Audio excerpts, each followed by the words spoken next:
Hello, fellow soul. Today, we have much to talk about. I am drinking some tea. I left the spoon in and the steeper because it's a little wonky and I don't want the tea leaves getting in the water. So the spoon is kind of stabilizing the steeper. Anyways, this is a raspberry fruit blend. Has hibiscus in it, so it's very pretty to look at.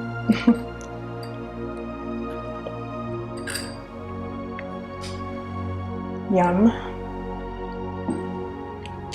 So today I want to discuss forgiveness.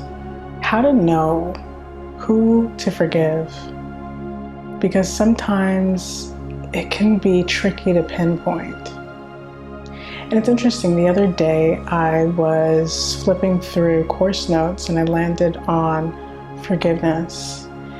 And later on in that day, I received a subscription message from an astrology service that I'm subscribed to. And it was all about the age of Aquarius, how we've now entered Pluto in Aquarius, which is providing us with an enormous opportunity for forgiveness. And I was reminded how important this theme is about to be. It's always been important, but especially now. Forgiveness is especially important right now because the world as we know it is ending, is falling. And all of 2020, I would say 2021, 2022, especially. Those were years of deep grief for many people. And I think a lot of that grief has to do with the fact that we were forcibly led to let something go that we were not prepared to let go of. And that included, our dependency on the external systems to support our well-being. It included illusions around friendship and even family. And old versions of ourselves that supported, an old era. Usually when we speak about grief, we're referring to the physical loss, to death. And commonly in such circumstances, forgiveness becomes a huge key because forgiveness allows ourselves to let go of a being, to let go of our attachment to a being so that we can no longer mourn in a way that drags ourselves down, but celebrate and uplift this next stage in one's life. And so, just as we would with physical loss, with the loss of something that's less tangible, forgiveness is still a huge piece. It's still an important part that is key to moving forward, to finding and stabilizing in that inner peace. Yet sometimes it's tricky to pinpoint who and what it is that needs our forgiveness. I, for one, way back when, would hear consistently, that forgiveness is not for the other person, it's for yourself. It's so that you can let go of the baggage. And while I intellectually understood what that meant, I wasn't able to implement it. I wasn't able to even point to what made me so angry, what caused me to hold on so tightly to stories that I had created. So why is it so difficult to pinpoint who and what we need to forgive? Usually this happens because we are so attached to body consciousness. Our egos have allowed ourselves to create the story of victimhood. And in this state, it's increasingly challenging to come out of that anger, to come out of that self-righteousness, and to recognize our own responsibility, to recognize our own fault, and to let go of wanting to correct someone else's behavior. The best way to identify who and what needs to be forgiven is to look at the thoughts you're having,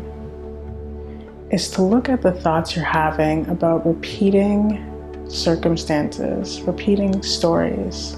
So if in your mind you constantly replay a certain story, if in your mind you're constantly having thoughts and images of a certain situation, that's usually a large indicator of something that is time for you to let go of. And this is something that not only applies to people in our personal lives, such as our parents, our family, our friends, our partners, but also to more abstract things like the government and the external world. There is no shame in admitting that you've been hurt by someone or something. And I think that this becomes a huge challenge for us because of that pride, because of that unwillingness to admit that this thing or this person hurt us, that we took sorrow from them. So the grieving process starts there. It starts with admitting that sorrow was taken. And then it continues into acknowledging the role that we played in the story. So when we're looking at, family, stories of families having hurt us, we are looking towards that person or those people, maybe as people who betrayed us and therefore deserve our anger, people who didn't accept us fully and therefore are justified in receiving our silence. And all of that only happens because there is so much love there. And the hint or the idea of a lack of it being received is just so deeply painful that we choose to look at it through the lens of anger instead. When it comes to the world, to the systems set in place to govern, to control, to put order, if you will, in society, there can be a betrayal of trust. First, acknowledging that we place so much trust in a third party to govern our thoughts, to govern our bodies, to tell us the difference between right and wrong, to make those decisions for us. When it comes to society, there can be anger and hurt that people aren't more unified, that there is so much division, that people don't look at things in the same way that we do. And those types of situations then call for us to look within ourselves and ask, well, why do I place my whole being in the hands of someone else? Why do I believe that my thoughts, that my belief systems are more valid than someone else? That if someone doesn't believe the same things that I believe, then that is a reason for me to ruminate, to create stories, to finger point and blame. These are really intricate, personal questions that we get to ask when we begin the process of forgiveness. What happens when we don't forgive? Well, in very extreme cases, it can result in psychosis. I think Sigmund Freud said it best when he described the defense mechanisms and how it's kind of like creating pressure in a bottle. Eventually, it'll have to come out, it'll explode. All of that pent up frustration and resentment has to go somewhere. It has to be channeled somewhere. And if we're constantly ruminating, constantly playing stories, constantly feeling like the victim in our own lives, then that can put us in such a deep state of forgetting that we can lose our minds. Most people don't end up at that point.